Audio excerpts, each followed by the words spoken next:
কিসে রিজিক বাড়ে, কি করলে রিজিকে ভরপুর বারাকা হয়, রিজিকের চাবিকা ঠিক কোথায়, কোন পথে চললে রিজিকে ভরপুর বারাকা হবে, আমার জীবনে বরকত নেমে আসবে রিজিকে, এটা জানতে মনে যাচ্ছে না আমাদের?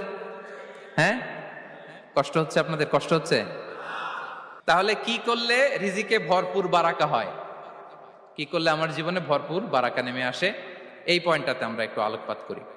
যেসব কাজ করলে আমাদের জীবনে রিজিকে আসমানি বারাকা নেমে আসবে, আমাদের রিজিকে আসমানি বারাকা নেমে আসুক, আমরা চাই কি চাই না? সবাই আমরা চাই নিশ্চয়ই। যে কাজ করলে রিজিকে আসমানি বারাকা আসে, এর এক নম্বর হচ্ছে তাকওয়াল্লাহ, আল্লাহর ভয়। আল্লাহ তাআলা বলছেন, ওয়া ইয়াত্তাকিল্লাহা ইয়াজআল লাহু মাখরাজা ওয়া ইয়ারযুকহু মিন হাইসু লা ইয়াহতাসিব।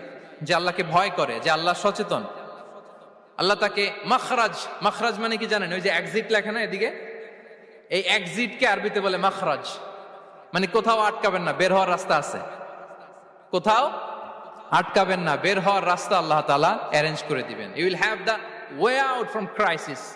ক্রাইসিসে পড়লে, সংকট মোমেন্টে আল্লাহ তাআলা ওখান থেকে এক্সিটের ব্যবস্থা আপনাকে করে দিবেন।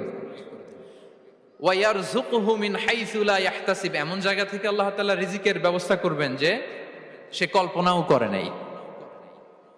এরকম অনেক সময় হয় না যে আমি ভাবিও নাই যে এখান থেকে আমার রিজিকের বন্দোবস্ত হতে পারে, কোত্থেকে যে রিজিক চলে আসলো, এরকম জীবনে মাঝে মাঝে হয় কি হয় না? ব্যবস্থা করেন কে?